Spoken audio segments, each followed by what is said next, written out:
Hi, and welcome to the Business of Being a Virtual Assistant. I'm your host, Tiffany Parson, and you're watching and listening to episode number 224.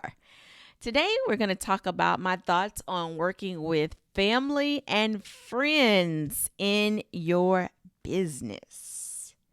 I don't know how many of you have thought about bringing your spouse home, or wouldn't it be nice if you could have your kids help you in your business, or your brother or sister? That is what we're going to talk about today. Is this a good idea? Is it not a good idea? I mean, let's paint a picture today. Okay, let's talk about your spouse first. And I'm starting out with looking at it from the standpoint of a woman with a virtual assistant business bringing their husband into her business. This makes me nervous. Let me just be honest. I started recording this and I felt myself kind of being guarded in my words, and I don't want to be. I just want to lay it out on the table as though you're sitting here right here with me. It makes me nervous when I see women bringing their husbands into their business.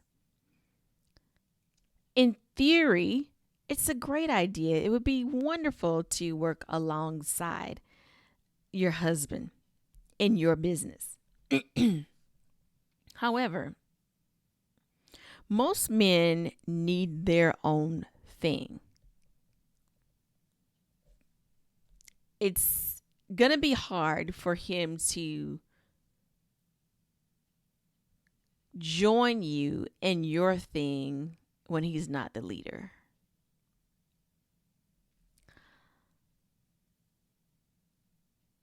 In a marriage, the man is the head of the house, right? In your business, you are the head of your businesses. If you're a woman, you're the head of your business. So to bring him into that, when he's used to being the leader in his home, but he comes into business with you, your business, and you're the leader, that's going to be hard. Even if you have a wonderful marriage, you're great friends, you have excellent communication skills, all the good stuff, everything is in place. It's wonderful.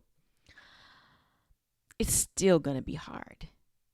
By design, he's designed to lead.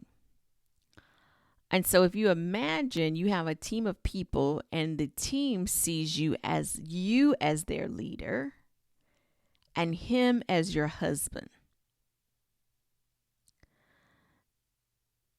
it's going to be difficult for them to now see him as a leader too, because that's not what it is. It's your company. And if you brought him in, your team is still going to see you as the main person and not him. And this may be hard for him to digest, whether he expresses it or not. Again, just naturally by design. There's nothing wrong with this. This is just his wiring.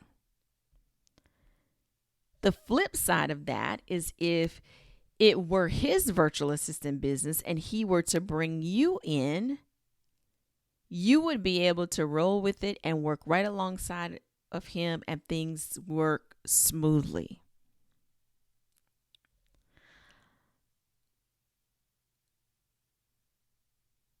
I know this is probably something you're probably like, what? Yeah. It makes me nervous when I see people online, business owners and women, and they bring their spouses into their business. It makes me nervous for them because I've seen it not work too many times.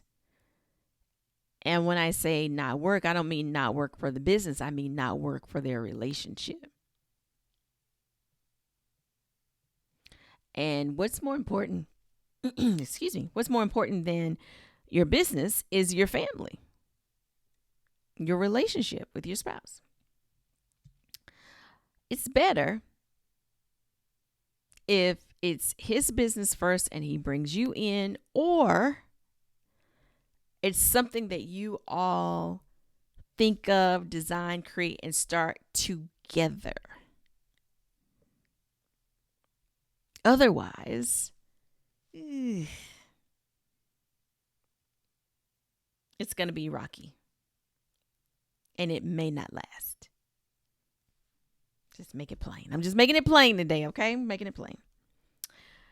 All right, so that's the whole deal with your spouse. That is the whole deal with the spouse. And again, these are my thoughts. Okay. All right, let's move on. Let's talk about a friend or a parent, right? You don't want them to come into your business thinking they're doing you a favor if it's not a favor. So if it's a situation where you just need extra help to meet a deadline, then yes, they're coming in to do you a favor. If it's a situation where your business is growing by leaps and bounds and you need a whole nother team member, not just help for this one particular deadline, but you need a team member, then that's not the time to bring in a family or friend who thinks they're doing you a favor. So I got some questions for you to ask yourself. The first thing is, are you going to be able to treat them like you treat everyone else on your team?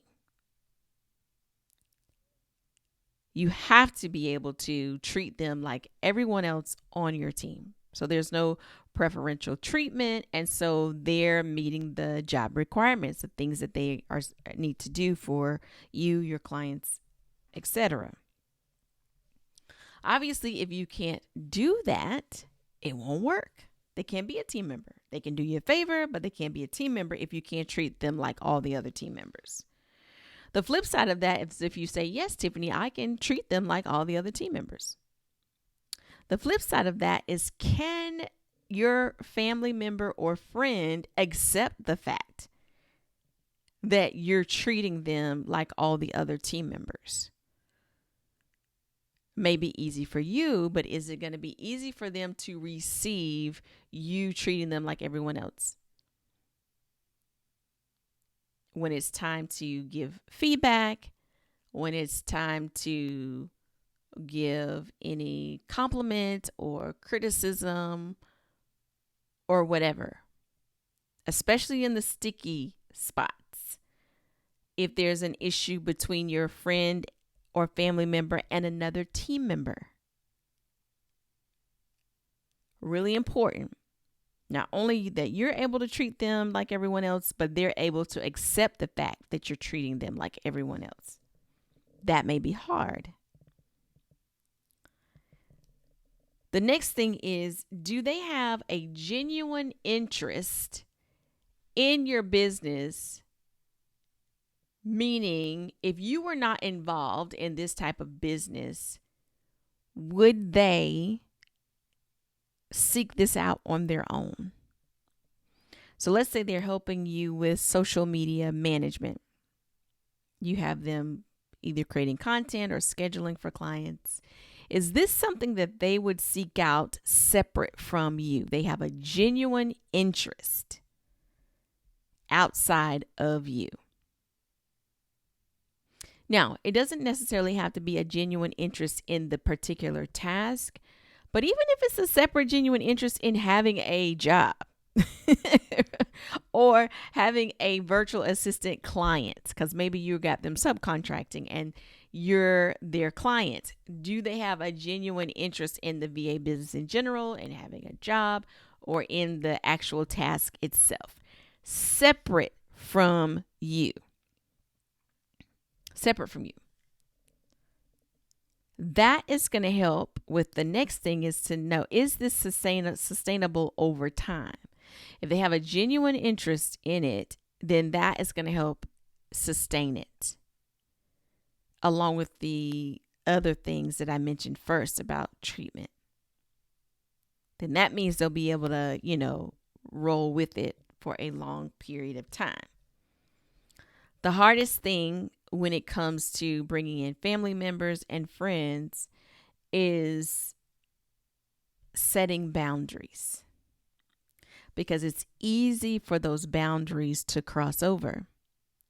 They could cross over in casual conversation after hours. They could cross over in regards to assignments, pay. You don't want bringing on a family member to disrupt what you have currently with your team. You want to keep the same culture, camaraderie, all that stuff with your team. And you got to be careful when bringing in friends and family into your business. I have received assistance from family members where they were doing me a favor for a period of time. Not a team member. I have been on a team where the owner's family member was a part of the team. And things get blurred. And it's understandable that it would, because that's their family. They're with the family way more than you. They don't really know you, but they know the family member. And this is how things get blurred. It's almost better if you could if the whole business starts as a family business from jump, and that the family members are all working first before you bring on team members.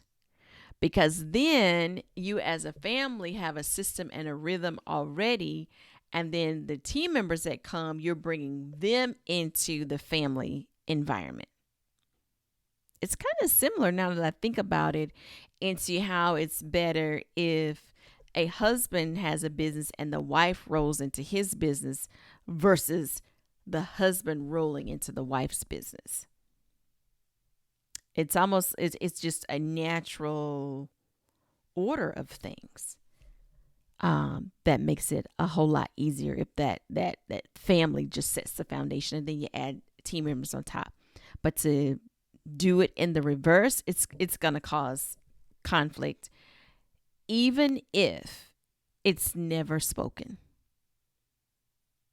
Even if it's never spoken. Team members may not say anything. The friend or spouse may not say anything, or the family member, the parent, whoever may not say anything, but it's going to be there, and it's not going to last because it's unsaid. Eventually somebody's going to say something, or somebody's going to move on. So anyway, proceed with caution is what I say when adding friends and family to an existing business situation. So those are my thoughts on it. I would love to hear what your thoughts are in working with your friends and family. Let me know if you're watching on YouTube in the comments below. And if you're watching on Facebook, let me know there as well. And if you're listening and taking me along on your commute or in the gym, thank you so much. I'm enjoying my time with you. You have a wonderful and fantastic day.